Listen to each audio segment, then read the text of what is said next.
Si Satan ay totally and already defeated. Ako naniniwala, you are already winner. We are living today from the victory of Jesus. Sa kanyang sakripisyo sa krus, sa kanyang sugat, sa kanyang dugo, naging mananagumpay na tayong lahat. At pinalaya na tayo ng Panginoon. Si Jesus ang dahilan ng lahat ng meron tayo ngayon. Pinalaya ka ng Panginoon dahil gusto niyang maranasan mo ang pangako ng Diyos sa'yo. Ayaw ng Diyos na manatili ka sa kalagayan mo. Gusto ni Lord, umunlad ka.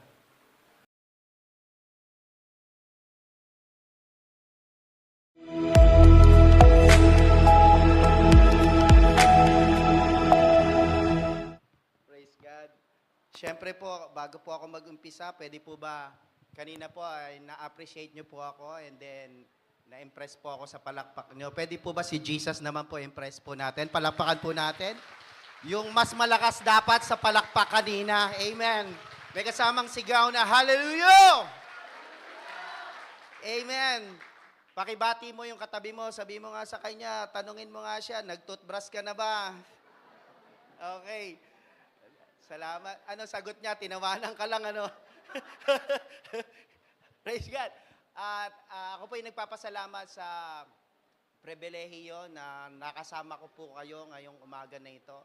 At ako'y maghahatid ng mensahe na nanggaling po sa langit. No? Naway, I believe na hinanda na ng Diyos ang ating mga puso. Ginawa na ng Panginoon na matabang lupa ang iyong puso. Once na mataniman ng salita, no, ito'y magbubunga daan-daan at libo-libo. Amen? So, yung mga pinagpala nga po ba, palakpakan po natin ang Panginoon. Amen? Hallelujah. Now, dahil December po, alam niyo naman pag December, laging pinag-uusapan yung kapanganakan ng ating Panginoon. No, kaya yung topic ko, why Christ came, no? Jesus Christ came in our lives. Napaka-importante po na maunawaan po natin ang kahalagahan ng pagparito ng Panginoon sa ating lahat. Upang patuloy na ma-celebrate natin talaga ang tunay na diwa ng Pasko. At hindi lang po talaga dapat tuwing Pasko nagkakaroon ng celebration. Ako naniniwala, kapag Kristiyano ka, everyday nagse-celebrate ka dahil araw-araw mabuti ang Diyos. Amen? Sa buhay po natin, hindi lang tuwing Pasko dapat nagbibigayan. Dahil bilang Kristiyano, araw-araw, kahit na hindi ka dapat bigyan yung katabi mo, dapat nakakatanggap din sa iyan. Una sa lahat ng panahon, oras, no? Pwede na din siguro regalo. No? Meron na po ba tayong mga nakahandang regalo sa mga inaanak natin? Yun. Okay. At siyempre, dahil inandaan natin ng regalo yung mga inaanak natin, siyempre, handaan din natin ng regalo na pinaka-special na regalo yung pastor po natin. Na, at salamat po sa nag-amen na 12. Siguro 12 disciples yun. Kaya baka may hudas doon isa. Pero okay lang. No? Now, ang Pasko ay kapanganakan ni Jesus. Christmas is all about Jesus. The essence of Christmas is Jesus. Without Jesus Christ, there is no Christmas. Without Jesus Christ in our lives, Christmas celebration is useless and empty. Baliwala ang December 25 na ipagdiriwang mo kung walang Kristo sa puso. Napakahalaga ng merong kang Kristo. Yung merong tunay na Kristo na naghahari sa ating buhay. Nang dumating si Jesus sa buhay mo, ano ang magandang naranasan mo, kapatid? Alam ko yung mga narito ngayon, ang iba sa atin, mga matatagal ng Kristiyano. Ang iba maaring mga bisita o bago, no? Palang ilang taon o ilang buwan. Pero ang tanong dito, ano bang magandang naranasan mo nung tinanggap mo si Kristo sa buhay mo? Gusto ko pong magbigay ng 4 na points na napakahalaga na maunawaan po natin. Number 1, to reign as King. Si Jesus ay dumating sa atin o dito sa mundong ito no, to reign as king. In Isaiah chapter 9 verse 6, sapagkat isinilang ang isang sanggol na lalaki para sa atin, ibibigay sa kanya ang pamamahala. At siya ay tatawaging kahangahangang tagapayo, makapangyarihang Diyos, walang hanggang Ama, prinsipe ng kapayapaan. 9:7, magiging malawak ang kanyang kapangyarihan at walang katapusang kapayapaan ang ipagkakaloob sa trono ni David at sa kanyang kaharian. Itatatag niya ito at pamamahalaan na may katarungan at katwiran mula ngayon at magpakailanman. Isasagawa ito ni Yahweh na makapangyarihan sa lahat. He is called the King of Kings. He rules in the spiritual world. He wants to rule our life. Ano na, siya ay tinalagang hari ng mga hari, no? Ngayon, talaga bang tinanggap natin na si Jesus ay hari ng ating buhay? Talaga bang siya'y nagahari sa pamilya mo? Talaga bang siya ba'y nagahari sa love life mo? Hari ba siya ng mga businesses mo? Hari ba siya ng kaperahan mo? Siya na ba ang nakaluklok sa trono ng puso mo? Sapagkat siya'y naparito upang kilalanin at iparangalan bilang hari ang ating Panginoong Jesus. Kung ang mga hari nung panahon niya, nung siya isinilang ay nagpunta, may mga dalang regalo. Ikaw ba, kikilalanin mo siyang hari at magbibigay ka rin ba ng regalo sa kanya? Sa mga panahon na nakilala at nakatagpo mo siya. Bagamat kaya natin siyang regaluhan, pero paalala ko lang po, bago mo maisipan siyang regaluhan ng buhay mo, nauna siyang nagregalo ng buhay sa krus ng Kalbaryo para sa'yo. Amen. Hallelujah. Siya ang magpupuno, no, sa ating mga kakulangan. Sapagkat hari nga siya. Kapag sinabing hari, mayaman, syempre. Amen? Hallelujah. Siya ang paupuin mo sa trono ng puso mo bilang hari, at ako'y nakakatiyak, aayusin niya buhay mo. Ang mahirap sa ating matagal ng ibang mga Kristiyano, matitigas ang ulo, makukulit. Pakitingnan mo yung katabi mo, hindi siya yun ha, hindi siya yun. Siya pa din yung nagahari sa puso niya. Otherwise, nung nakilala natin si Kristo, pinalaya na tayo mula sa gawa ng kaaway. Pero minsan, sa buhay natin, pinagaharian pa rin natin ang ating sarili. At tayo pa rin ang nasusunod sa ating sarili. Kailangan, hindi lang natin siya kilalanin bilang Panginoon at kada naaalala lang natin siya kapag may kailangan tayo, kaya bawat tawag natin, Panginoon, Panginoon, Panginoon. Nakalimutan na natin na siya pala ay hari. At pag sinabing hari, walang utos na dapat mabali. Uy! Amen? So siya yung hari ng buhay mo at kapag siya'y tinanggap mong hari at pinaupo mo sa trono mo, naniniwala, sa trono ng puso mo, naniniwala po ako na walang kalugihan doon. Sisiguraduhin ni Lord na habang siya'y naghahari sa'yo, lahat ng laban sa buhay mo ay tatalunin niya para sa'yo. Nang ginawa mong hari si Jesus sa buhay mo, ano ba talaga ang magandang nangyari sa'yo? Bagamat si Jesus ay hari ng kalangitan, bumaba siya upang tayo ay pagharian. Sabi ng John chapter 1 verse 1, no? Nang sa pasimulay naroon na ang salita at ang salita ay Diyos at ang salita ay sumasa Diyos. No, tumutukoy po ito kay Jesus Christ. Nung Old Testament, si Jesus po ay hindi pa nagkakatawang tao. Siya po ang sumusubaybay sa mga Israelita bilang Panginoon nila at tagapagligtas sa lahat ng kanilang kaaway. Subalit, kailangan niya talagang bumaba sa lupa at magpakumbaba upang ang lahat ng tao ay kanyang matubos. Bangamat lahat po talaga tayo ay hindi karapat-dapat, lahat tayo makasalanan. Hindi ko lang alam yung katabi mo, baka mas malala ang kasalanan yan. Pakisipat mo nga, ayan. Ayan. Baka dati yung snatcher, ingat ka. Okay.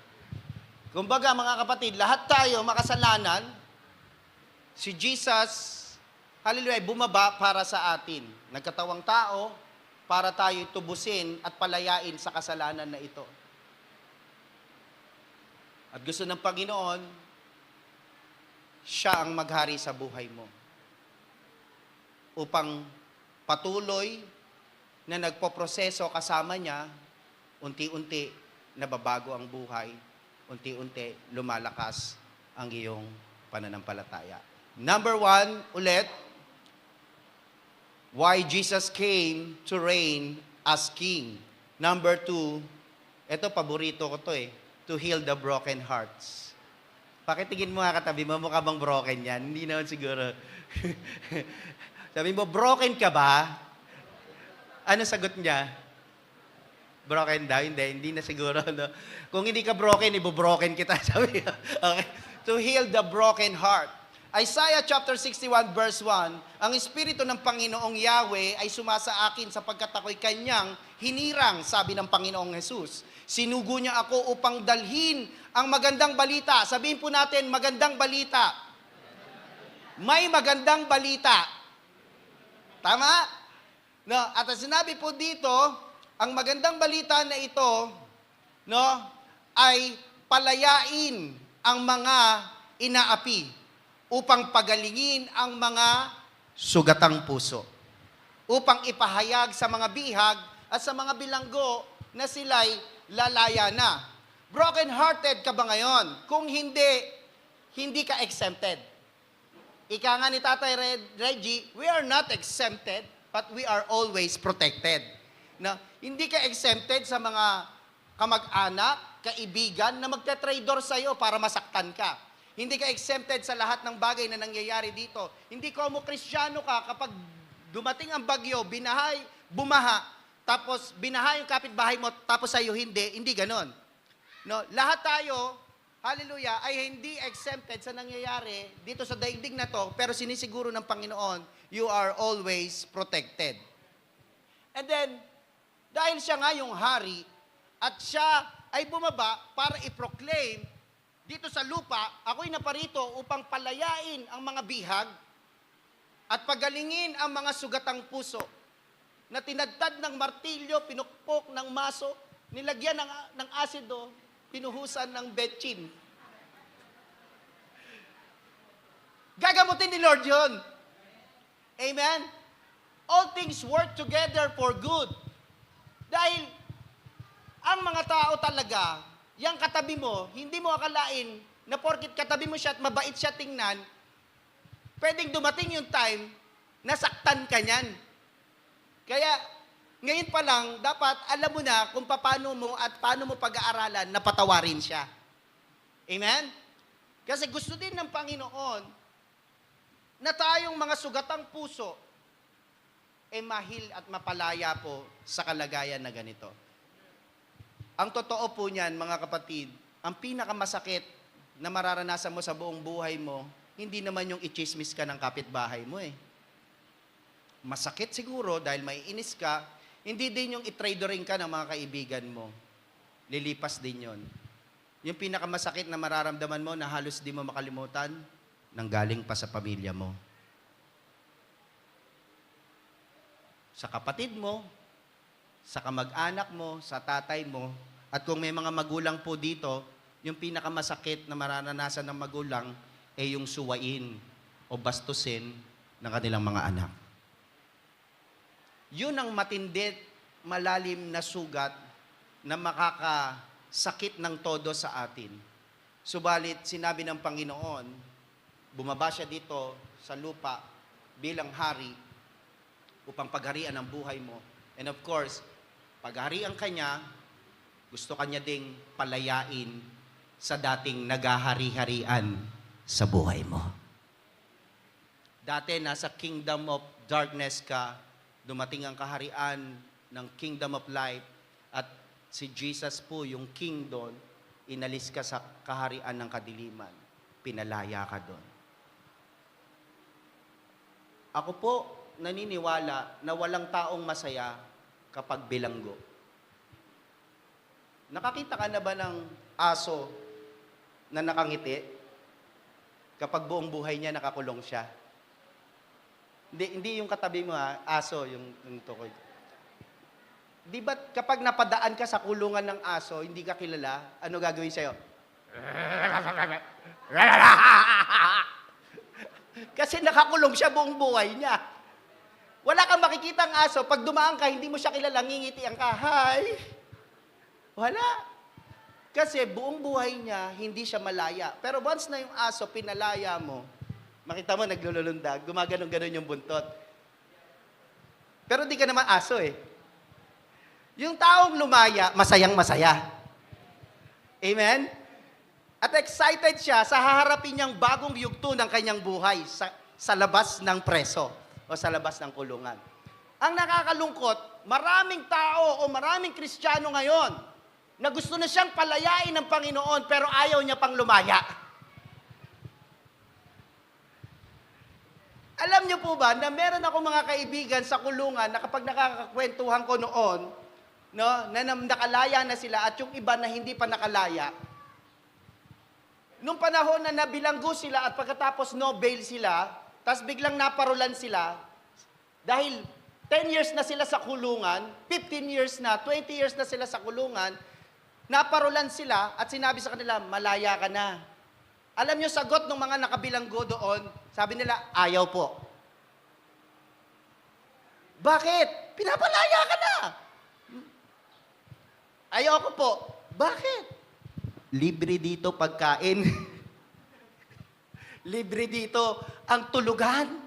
Pag lumaya ako, ano mangyayari sa akin? So, nasa tao pala, o nasa isang Kristiyano, nag-offer na si Jesus ng parol para ikaw ay lumaya, pero yung tao o ibang mga mananampalataya, ayaw pa nilang lumaya kasi nag-e-enjoy pa sila. May kausap ba ako dito? Gusto ko na ni Lord palayain sa 5'6". Wala palang nagpa 5'6" dito. Ang babait nyo naman, wala kayong utang. Gusto ka nang palayain sa kahirapan, gusto ka nang palayain sa sakit at karamdaman, pero kasi nag-enjoy ka pa din. Masarap may sakit. Inaalagaan ang may sakit. Uy, may kasama ako dito? Pinapalaya ka na sa mga bisyo, alak, sigarilyo, kaadikan sa lalaki, kaadikan sa babae, gusto ka nang palayain, pero sabi mo, nag-enjoy ako dito, ba't ako aalis? Kasi gusto ni Lord, lumaya ka. Gusto ni Lord, lumaya ka din sa nararamdaman mo. Ang problema, ayaw mo, dahil sobrang napamahal ka na sa kinikimkim mong sama ng loob. Gusto ka na niyang lumaya dyan dahil napakasaalam ng Panginoon sa buhay mo na kapag lumaya ka, magiging masaya ka. Dahil kapag pinag-usapan ng magandang balita, sabi ng verse, ang buong sanglibutan ay nakaranas ng malaking kagalakan. Once na makalaya ka, hindi lang basta kagalakan ang mararanasan mo, kundi isang malaking kagalakan. Ayaw ni Lord na mamoblema ka sa problema mo at poproblemahin mo pang ng paulit-ulit. Actually, ang problema natin, paulit-ulit lang. Ang problema sa atin, mga kapatid, pag tayo namoblema, kaya lumalaki dahil pinalaki mo. Minsan, maliit lang ang problema, lumaki siya dahil kakaisip mo. Bakit hindi natin gawin na ang problema, ang siya dapat mamoblema sa'yo? Kung paano kanya bibigyan ng problema? Sabi nga ni Ferdy Aguilar, tawanan mo ang iyong problema. Ferdy Aguilar. Kinokorek ako ng Second Holy Spirit. Ferdy Aguilar. Sabi, tawanan mo ang iyong problema. Kapatid, tumawa ka. Kapag dumating ang mga problema, tawanan mo. Totoo po yan. Huwag mo siyang iyakan.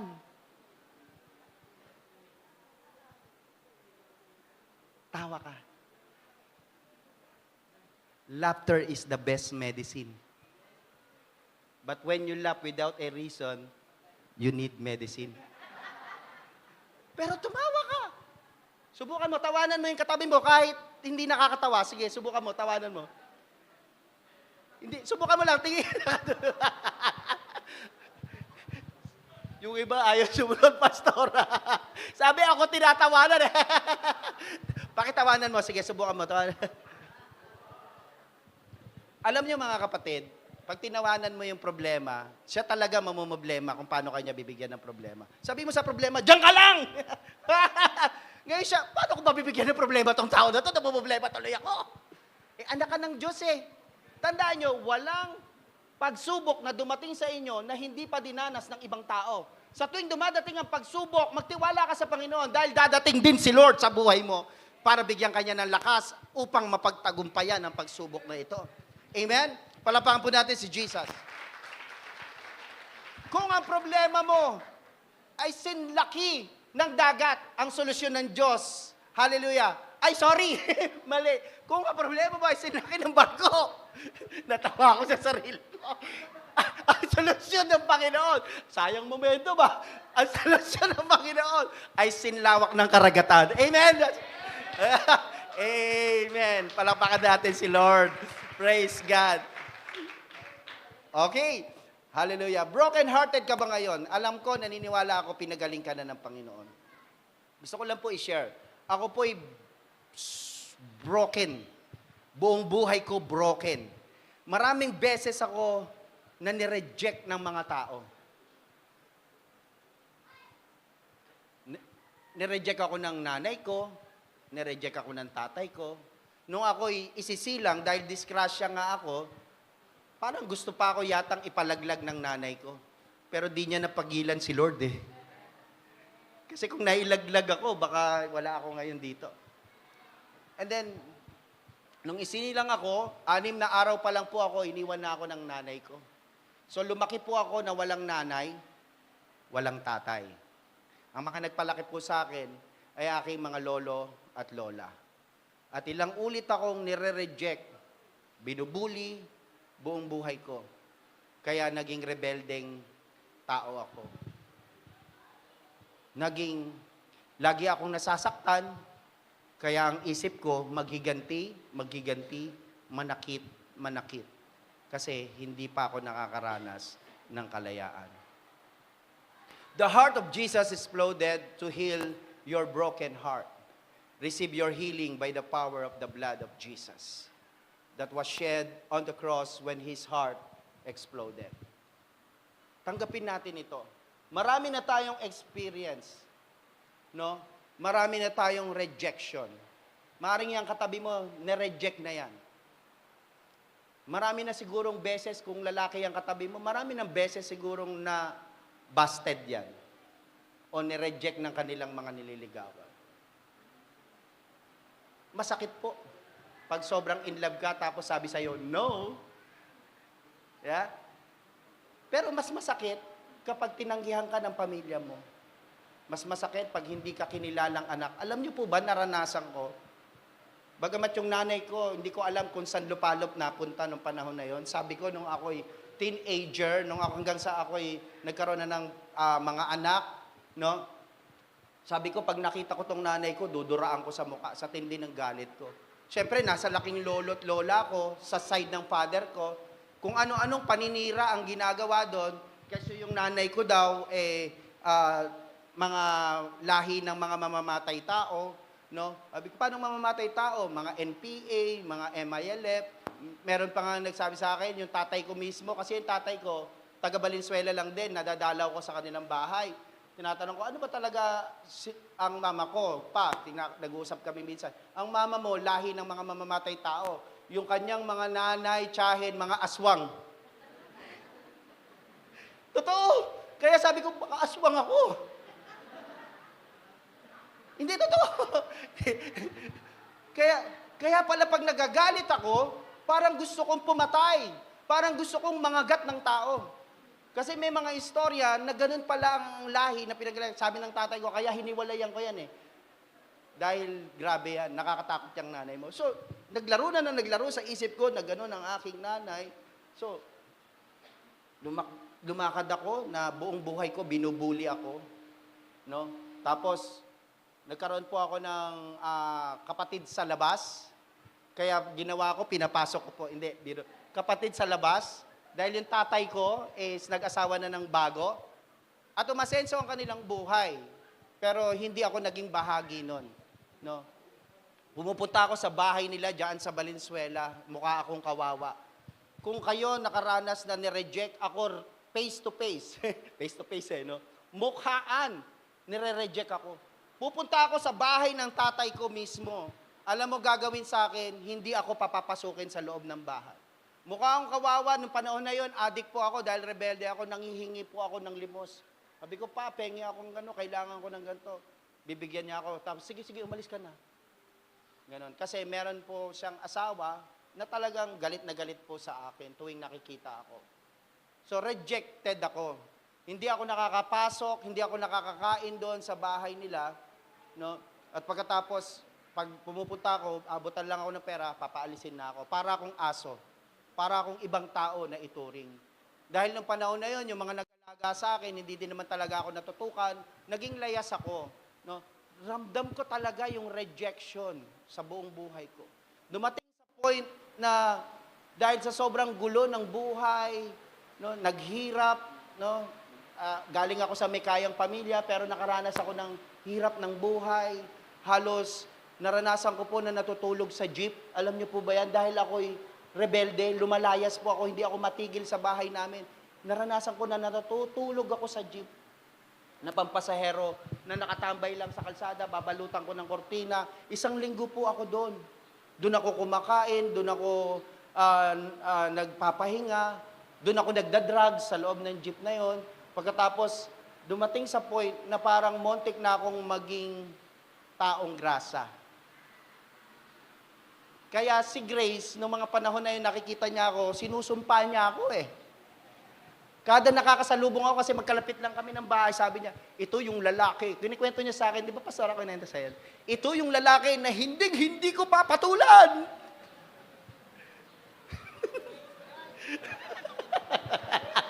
Kasi nga, pag nakasalubong ako, siguro pag nag-testimony siya sa inyo, pag nasalubong ako, ganito ako. Marami nakasbit-bit sa akin, mga bata, yung mga anak ko. So, pag nakita niya ako, gigilid na siya, tapos sinusumpa niya ako. Kahit makasalubong lang, ayoko tong tao na to. Muntik na ako maging taong grasa. Pero buti na lang nakilala ko si Kristo. Ngayon, taong grasya. At hindi lang ako taong grasya, nakapag-asawa pa ng grasya. Kasi binago ng Diyos yung puso, pinagaling, pinalaya, binago ni Lord ang panlabas. Amen. Hallelujah. Jesus experienced many rejection for you to be accepted by God. Maging si Jesus ay ilang beses din ni-reject. Pero tiniis niya ang lahat ng ito para matapos niya ang kanyang misyon para sa iyo at para sa akin. Receive His love for you right now. Receive His healing for you, brothers and sisters. You are accepted. You are loved. Mahal na mahal ka ng Diyos. Ako naniniwala mahal ako ng Diyos. Yung mga tao sa paligid ko, kaya sinabi ko, ang pinakamalalang makakasakit sa'yo, hindi naman yung kaibigan mo na nag-traitor sa'yo, yung mahal mo pa sa buhay. Ang tagal kong nakalimutan na ako'y napabayaan. Dumating sa point na minumura ko na ang Diyos. Ang Biblia, winawasa ko, sinasabi ko na walang Diyos, pero hindi ko pa kasi siya na-encounter no. Sa sobrang galit ko talaga. Buti na lang niligtas ng Diyos na wag mabahiran ng dugo ang aking kamay. Dumating sa point na talagang gusto ko nang pumatay. Pero nililihis ako ng Panginoon sa mga ganong mga sitwasyon. Nagkaroon ako ng edad na siguro 30 anyos, 32 years old, nung nagkita kami ng nanay ko. Nagulat ako, hindi ko siya dinuraan. Mas umangat pa din yung puso na kinilala ko siyang nanay. Sabi ko, kahit na gaano pala ako kasama, mararamdaman ko pa rin yung mabuti na ginawa ng Diyos sa buhay ko. Matutunan ko siyang mahalin. Ako naniniwala na ang tao na kahit na gaano kasama, meron pa ding kabutihan sa puso. Dumating sa point, hallelujah, na talagang nangu-hold up na ako. Baka may na-hold up po ako dito. Wala na ba? Okay. Nangu-hold up po ako sa recto. Ang tambayan ko po sa Tutuban, no, diyan sa may Binondo. Nangu-hold up po kami diyan. Trip namin para lang may pantustos po sa droga, no, pantustos. Tapos naranasan ko din po na inabuso din po ako ng mga pinsanin ko, no. At pagkatapos, naranasan ko din po na nakapag-live-in po sa bading. Kasi hindi lang po ako babaero nung araw, lalakero din po ako. O batingero. Naranasan ko po yan. Kapit sa patalim. Buti na lang talaga. May Diyos. Amen. Palapakan naman natin si Jesus. Ang totoo, mahirap magbago sa sarili lang. Pero walang imposible kung tatanggapin mo ng buong buo si Jesus. Kaya kanyang baguhin. Amen? Kung posible sa mga tao na nabago dahil kay Kristo, sigurado ako, posible din sa'yo. Amen. Number 3, to destroy the devil and his works. Yung devil na patuloy na naninira. Kaya nga sabi ng 1 John chapter 3 verse 8, ang nagpapatuloy sa pagkakasala ay kampon ng dyablo. Sapagkat sa simula pa'y gumagawa na ng kasalanan ng dyablo, kaya't naparito ang anak ng Diyos upang wasakin ang mga gawa ng dyablo. Yung dyablo na siyang naninira in John chapter 10 verse 10, naparito ang magnanakaw upang magnakaw, mangwasak at pumatay. Ngunit si Jesus ay naparito upang ang tupa ay bigyan ng buhay na walang hanggan. Ikaw yon, buhay na ganap at kasiyasiya. Kaya nga gusto ni Lord, enjoy mo talaga ang buhay mo habang kasama mo at lumalakad ka sa proseso ng Panginoon sa buhay mo. Yung problema, halos gabuhok lang po ang pagkakaiba ng tukso at pagsubok. Kapag sinusubok ka ng Diyos, huwag mong isipin na tinutukso ka niya. Sapagkat ang tumutokso sa'yo ay dyablo, pero ang Diyos sinusubok ka. Halos gabuhok lang po ang pagkakaiba niyan. Kapag bumili ka sa tindahan, mga kapatid, pag binigyan ka ng sukle na sobra,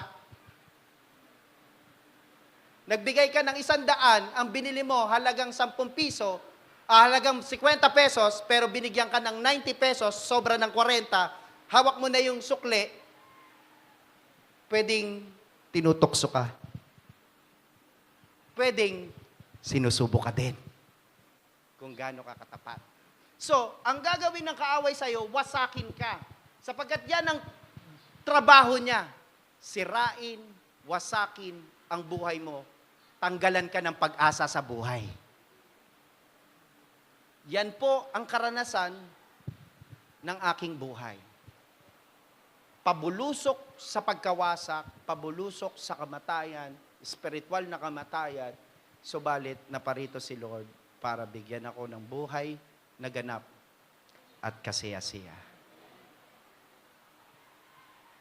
Kung ginawa sa akin ni Lord, gagawin din sa'yo. Amen. Ano ang gawa ng kaaway sa buhay mo at pamilya mo? Ano ba yung mga pwedeng gawin sa atin? Pwedeng bisyo. Sirain ng dyablo ang buhay mo sa bisyo. Sigarilyo, alak, droga, gusto kanyang wasakin sa pamamaraan na yan. Para tuluyan, nakapuotan ka din ng mga kaanak, kapamilya. Nung ako po'y drug addict, 12 years old, nagsashabu na po ako. Parehas ba tayo kay Jopper? Baka nagka-jamming tayo, 12 years old, mga kapatid, nagda-drugs na po ako. Nagsashabu na po ako, nagchochongke-chongke, no? Alam niyo po ba yung mga kamag-anak ko, pag pumupunta ako sa Tondo, sinasabi kaagad, itabi niyo yung mga wallet niyo, andyan si Jim. Wala silang tiwala. Pagpasok mo pa lang sa bahay, tatabi na nila yung mga pwede kong makuha. 'Di ba? Ganun sila, parang allergic sila sa atin. Pero nung ako'y nakakilala sa Panginoon, alam niyo mga kapatid, kapag nalaman nilang parating ako sa mga kamag-anak ko sa Tondo, talagang sila, tuwan-tuwa sila. Pastor, tawag pa sa akin, Pastor, pag-pray mo ako, Pastor, may sakit ako. Hallelujah. So, nagiging iba ang tingin sa atin kapag nakakilala na tayo sa Panginoon at tunay ngang isinapamuhay na natin si Kristo sa buhay natin. Dating walang tiwala sa'yo ang mga tao sa paligid mo. Pero dahil kay Kristo, binago lahat ang sitwasyon at takbo ng buhay mo. Amen? Si Satan ay totally and already defeated. 2,000 taong mahigit na ang nakaraan. Ako naniniwala, you are already winner. Talagang emotion na lang eh. Pero ang totoo, nanalo na si Jesus. We are living today from the victory of Jesus yesterday. Dahil sa kanyang sakripisyo sa krus, sa kanyang sugat, sa kanyang dugo, naging mananagumpay na tayong lahat. At pinalaya na tayo ng Panginoon.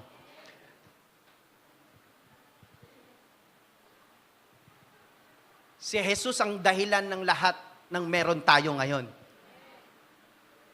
Pinalaya ka ng Panginoon dahil gusto niyang maranasan mo ang pangako ng Diyos sa'yo.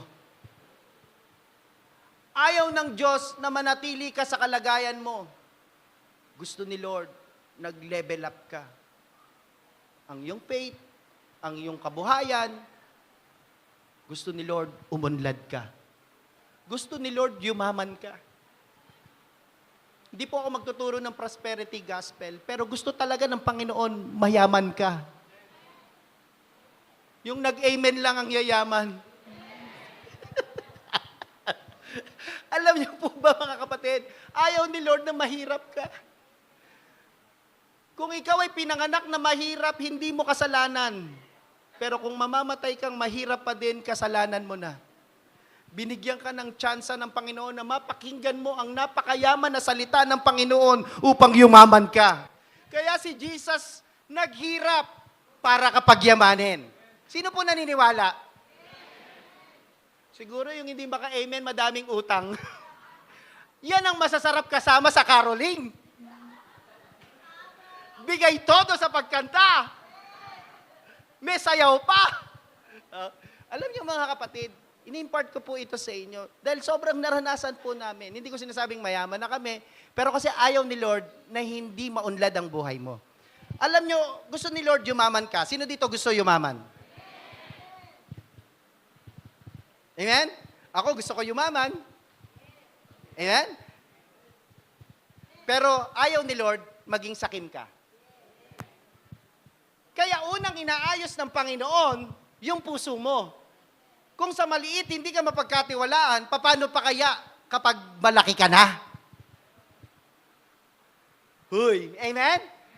Ibig sabihin, yan pa lang na meron ka, dapat ayos na ang puso mo. Yung maliit pa lang na bagay, inaagaw mo na yung atensyon ng Diyos para sa'yo, inaagawan mo na siya ng panahon, oras, maliit na bagay pa lang.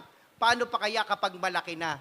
Pag sobrang busy ka na, lalo kang lalayo sa Panginoon. Hindi gagawin ni Lord na pagyamanin ka kung nakita niya na magiging sakim ka. Gusto ng Panginoon sa maliit pa lang, generous ka na. Ako naniniwala na ang mga generous people ay hindi lang yung mga mayayaman. Ang tunay na generous, yung kahit wala na, nakakapagbigay pa. Amen? Kaya sabi mo sa katabi mo, mamaya bibigyan kita. Hallelujah. Kasi, gusto ni Lord, umasenso ka, palayain ka. Kasi, mananagumpay ka.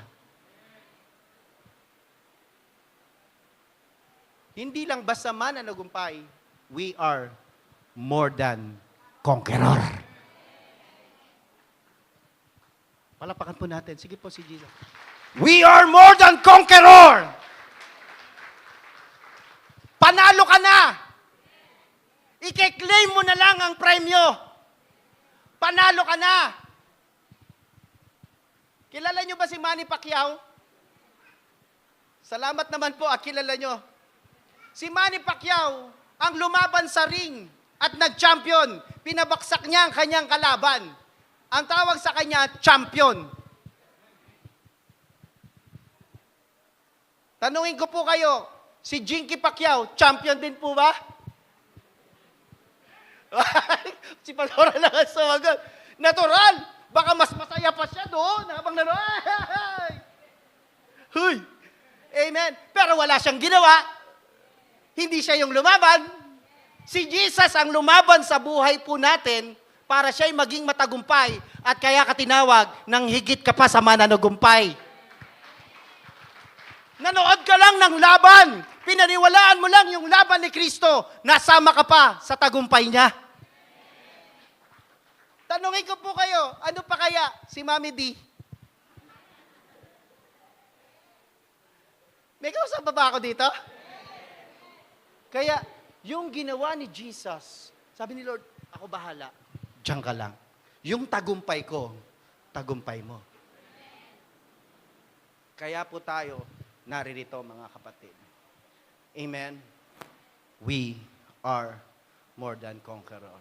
Ano mang gawa ng dyablo na nawasak po sa buhay natin, simula nung dumating si Jesus, nakamit po natin ang kalayaan at katagumpayan.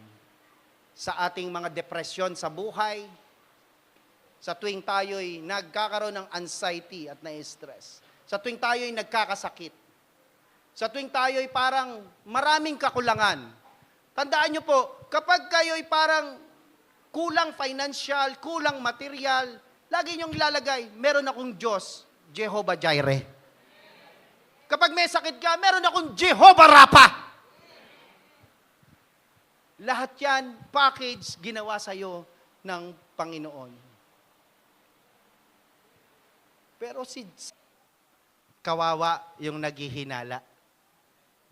Kailangan mong paniwalaan. Nothing is impossible for those who believe sa ginawa ni Kristo para sa'yo. Number 4, last na po ito. Sabi siguro ng iba, yes, matatapos na. Last na po, to require our loyalty and love. Matthew chapter 10, verse 32, ang sino mang kumikilala sa akin sa harapan ng mga tao, ay kikilalanin ko rin naman sa harapan ng aking Ama na nasa langit. Kikilalanin ka rin ng Panginoon kung siya'y kikilalanin mo bilang hari, tagapagtanggol, kikilalanin mo siyang palalayain kanya sa gawa ng kaaway, kikilalanin mo siya bilang Panginoon at ikaw ang servant. Hindi yung kilala mo lang siya pag may problema, pero kapag meron na siyang pinagagawa, hindi mo na siya kilala. Amen. Hallelujah. 10:33, ngunit ang sino mang ikahiya ako sa harap ng mga tao ay ipapahiya ko rin sa harapan ng aking Ama na nasa langit. Huwag niyong isiping naparito ako upang magdala ng kapayapaan sa lupa, naparito ako upang magdala ng tabak, hindi kapayapaan. Naparito ako upang paglabani ng anak na lalaki at ang kanyang ama, ang anak na babae at ang kanyang ina, at ang manugang na babae at ang kanyang biyanang babae. Ang magiging kaaway ng isang tao ay kanya na ring mismong kasambahay. Ang umiibig sa kanyang ama o ina ng higit sa akin ay hindi karapat-dapat sa akin. Ang umiibig sa kanyang anak ng higit sa akin ay hindi karapat-dapat sa akin. Sa totoo niyan, naghahanap si Lord ng tinatawag na loyalty at love. We love because He first loved us. Kung bakit mo mahal na mahal ang Diyos at ginagawa mo yung lahat ng task mo o assignment o ministry mo, dahil sa pag-ibig mo sa Diyos. Pero tandaan niyo po, bago mo natutunang ibigin ng Diyos, nauna siyang umibig sa'yo. Nung una na wala kang pag-ibig sa Diyos, inibig ka na ng Panginoon. Kaya nga siya ay namatay para sa atin. Kaya ang hangarin at nais ng Panginoon ay magkaroon tayo ng loyalty, dapat si Jesus ang number 1 sa puso natin. Amen. Sa relasyon ng mga mag-asawa, dapat meron tinatawag na love triangle. Si Jesus ang nasa taas, lalaki at babae ang nasa baba. Ang mag-asawang walang Jesus o walang Diyos, delikado ang kalagayan nila. Dahil si Jesus ang nagpapatibay sa kanilang relasyon. Kailangan lang talaga na maging sentro ng ating pagmamahal ay ang Panginoong Jesus. Si Jesus ay nagkatawang tao, nais niya ang katapatan at pag-ibig mo. Mahirap po talaga minsan maging tapat. Sa loob ng simbahan, pwede kang maging pakitang tao lang. Pero sa tahanan mo, pwede kang maging halimaw.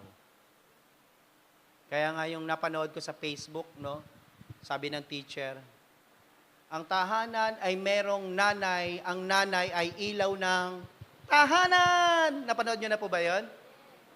Di ba? Natawa talaga ako. Tapos sabi, ang tatay ay lasinggero. Ang tatay ay adik. Oh, di ba? Hindi, ang tatay ay halimaw. Baka naman mga tatay, mga nagmi-minister na tatay, dito goods kayo, mabait, pero pagdating sa pamilya, halimaw. May kausa pa ba ako dito? Mga kapatid, gusto ni Lord lahat ng bagay na ito, package na maibigay po sa atin. Kaya nga, number 1, to reign as king, why Jesus came. Number 2, to heal the broken hearts.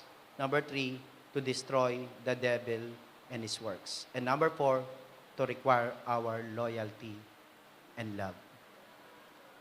Dapat first love talaga, lalo na sa mga kabataan, bago mag-boyfriend, dapat ang unang love nila si Jesus. Kasi marami akong kilalang mga kabataan, nung nawala na sa puso nila si Jesus, dahil sa na-in-love na lang sila sa lalaki, sa cute, sa China eyes, sa Koreano, nawala na yung pagmamahal nila sa Panginoon. Amen? Kaya napakabait po ng Panginoon, kahit na minsan talaga nagkakamali po tayo. Tapat ang Diyos. Ako po naniniwala, mga kapatid, na sa tuwing talagang inaalay mo ang buhay mo sa Diyos ng buong buo, pinapupurihan mo siya sa magitan ng labi at puso mo, sinasamba mo siya, na-impress po natin siya. Na-appreciate po ni Lord ang lahat ng yan. Amen? Kung minsan tayo bilang mga workers, sa totoo lang, leaders and workers sa church, mga nag-sacrifice, minsan, hinahanap natin yung appreciation ng tao. I suggest na huwag kang maghanap ng appreciation sa mga tao. Kapag tao ang na-impress mo ng mga mabubuti mong gawa, natanggap mo na ang premyo. Natanggap mo na yung bayad sa'yo. Pero, ibang usapan, kapag si Lord ang na-impress mo, magantay ka, pagpapala mo, padating na. Kasi sabi ng Panginoon, kung maglilimos ka, huwag mo nang ipakita. Kung gumagawa ka ng mabuti, huwag mong ipakita. Hayaan mo ang Ama na nasa langit ang makakita sa'yo. At ito po ang sinabi, mga kapatid. Hallelujah. Dahil yung pagpapakitang tao mo, ang ibig sabihin, natanggap mo na ang pagpapala mo.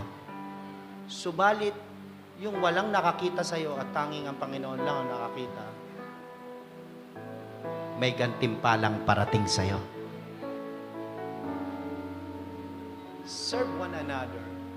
Nung tayo'y lumaya na, gusto ni Lord maging kagamit-gamit tayo. Amen? Maging servant tayo. Ni Jesus, maging servant tayo ng mga tao sa paligid natin. Yung pagbibigay natin ng tubig sa mga lingkod ng Panginoon, yung katabi mo kung siya ay lingkod ng Panginoon. Sinasabi ng Matthew, na sino mang magbigay ng malamig na tubig sa aking maliit na alagad na ito, tong dukhang alagad ko na ito, titiyakin ko. Sabi po, pag chinek nyo, titiyakin ko, makakatanggap siya ng pagpapala. Otherwise, malamig na tubig. Sinabi ni Lord sa verse na yon. Di ba po, nanay? Malamig na tubig ang magbigay. Ano pa kaya kung bigyan mo siya ng Coke? Bigyan mo ng coffee. Ano pa kaya kung regaluhan mo pa ng higit pa sa tubig, sa Coke? Ibe-bless ka ni Lord. Matutunan po natin, i-appreciate ang mga naglilingkod po sa atin, nagpapagal po sa atin, no, na mga lingkod ng Panginoon. Gusto ni Lord lahat to mangyari po sa atin. Amen? Tayo pong lahat ay tumayo sa presence ni Lord.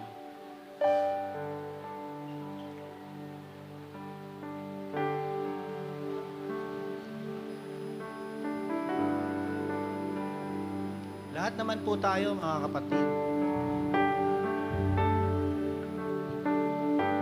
ay nagkaroon ng mga pagsubok at problema. Ako naniniwala sa mga pagsubok na dumadating sa atin, patuloy tayong inuhubog ng Panginoon. Kapit lang, magpakatatag ka. Ipinanalo ka na ng Panginoon.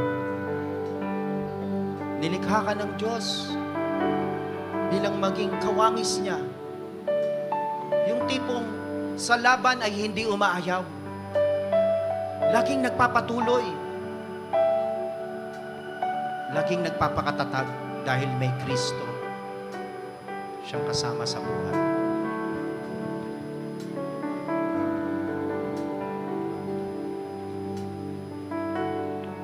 Taas po natin ang ating mga kamay and let's worship God. Yung awitin ng lyrics ng kanta na po na ito ay gawin po nating panalangin nang gagaling sa ating mga puso. And let's worship God.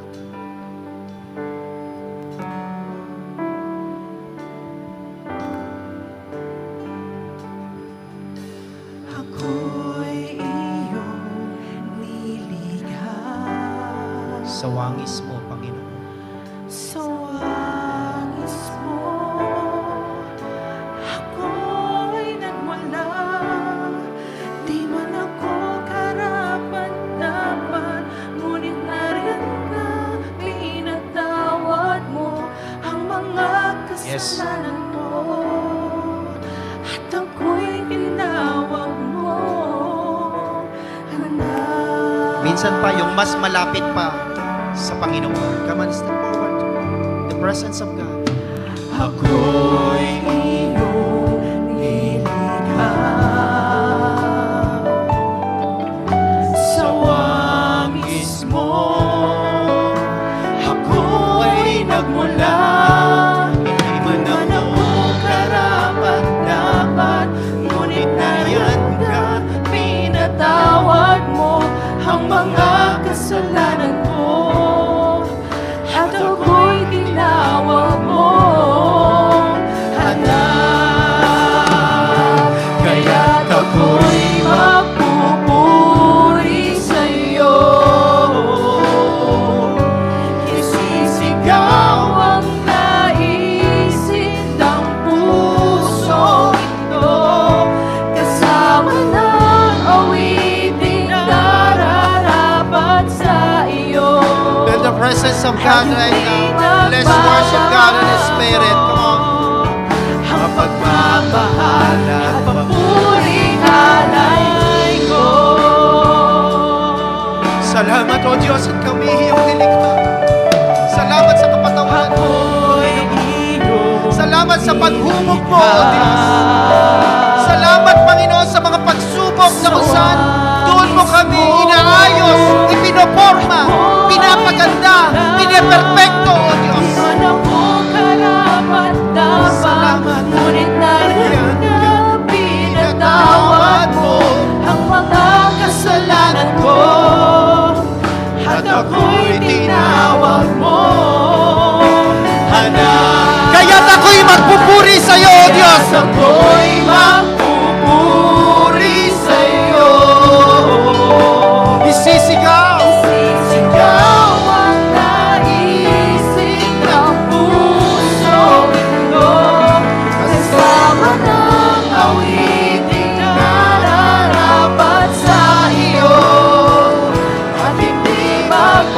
magbabago. Ang pagmamahal at pamuring alay ko. Inalay mo ang buhay mo, O Diyos! Hinalay mo ang buhay mo sa tulad ko. Di alintana ang sakit, matubos mo lang. Inalay mo ang buhay mo sa krus ng Kalbaryo, Panginoon! Sa katulad ko, di alintana ang sakit, matubos mo lang ako.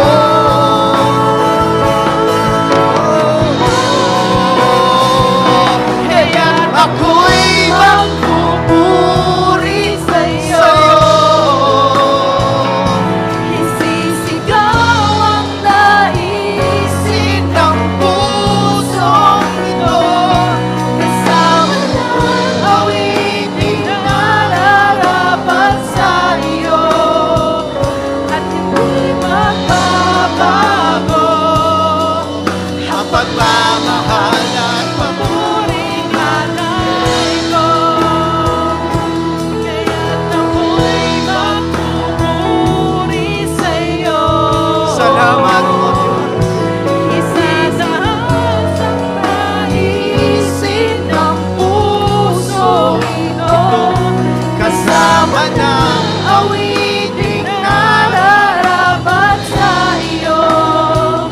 At hindi magbabago ang pagmamahal at papuring alay ko. Pwede po ba natin itaas ang ating mga kamay?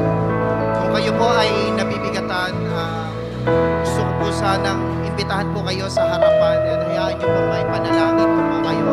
Please step forward and I will pray for you right now. Come on. Lapit po tayo sa harapan at kung kayo may mga kahilingan at panalangin, pwede po ba na kayo po pumunta sa harapan and let's worship our God. Kung may mga sakit at karamdaman, kung mga nanglulupaypay at parang nangihina, let the Holy Spirit lead us right now. Huwag kang ihinto. Taas mo ang iyong kamay, tandaan ang pagsuko mo sa Panginoon.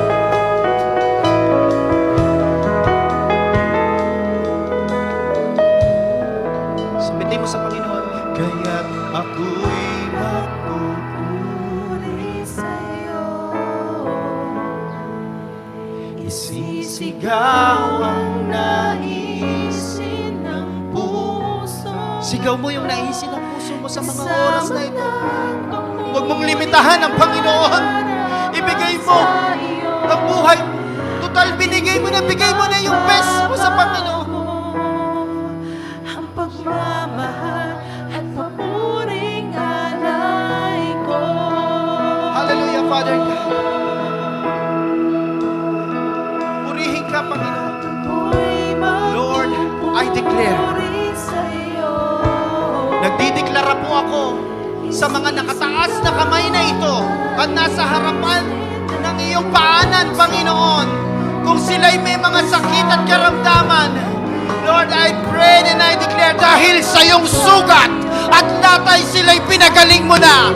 Sa mga oras na ito, kiniklaim namin at dinideklara namin, Panginoon, ang iyong paghahari at sa iyong paghahari, Panginoon. Hallelujah. Ay mararanasan ang kalayaan mula sa sakit at karamdaman. In Jesus' name.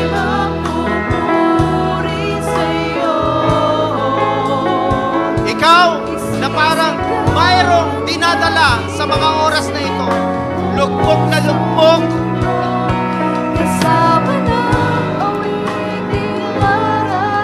Gusto mo nang lumaya. Kaya na yung time na palayain ka na. Purihin ka, Panginoon. Come on. Magsabit po tayo ng mga papurit pagsamba. Let the Holy Spirit. Let's welcome the Holy Spirit in our midst. Come on. Puri sa iyo. Isisigaw ang naisin ng breakthrough upon breakthrough. Receive it. Listen. Magle-level up ka.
Hallelujah. Blessing upon blessing to them. Healing upon healing, Lord God. Receive overcomer. Ay, tinalaga mo sa lugaring ito. Yung mga overcomers, yung mga mananagumpay, naririto sa iyong harapan, O Diyos. Salamat, Panginoon.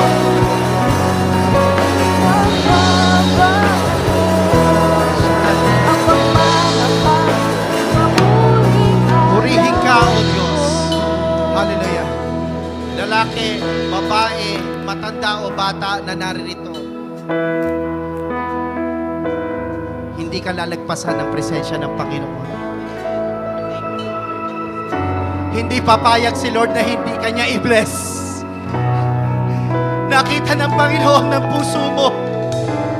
Sa tuwing dumadaan ka sa pagsubok, tinatawid ka ng Panginoon upang matapot mo ang nais mong marating nang naaayon sa kalooban ng Diyos sa buhay mo. Stay strong and courageous. May nakahandang magandang plano at pagpapala ang Diyos sa buhay mo. Claim mo na ito. 2025, aangat ang buhay mo. Lalago ang buhay mo. Uunlad ang buhay mo. In Jesus' name. In Jesus' name. Thank you, Lord. Salamat, Panginoon. At Lord, sa lugaring ito, Ikaw lang po ang patuloy na maitaas at maparangalan. Alam ko pong nakaranas po ng kalayaan at kagalingan ng marami po sa amin na naririto.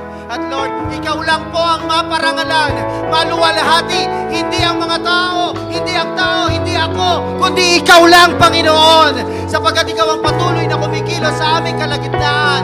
Salamat sa hipo mo. Salamat sa presensya mo. Salamat sa pagsama mo. In Jesus' powerful name, we claim victory upon victory. In Jesus' name. Amen and amen and amen. Palapakan po natin ang malakas ang ating buhay na Diyos. Pwede po ba, mga kapatid? Hallelujah. Yakapin po natin ang ating mga kapatid. Lalaki sa lalaki, babae sa babae. Sa mga palad ka, narin mo kayo. Thank you very much, BLC. Salamat po sa pagkakataon na nakapagpahayag po ako sa inyo ng mensahe ng Panginoon. To God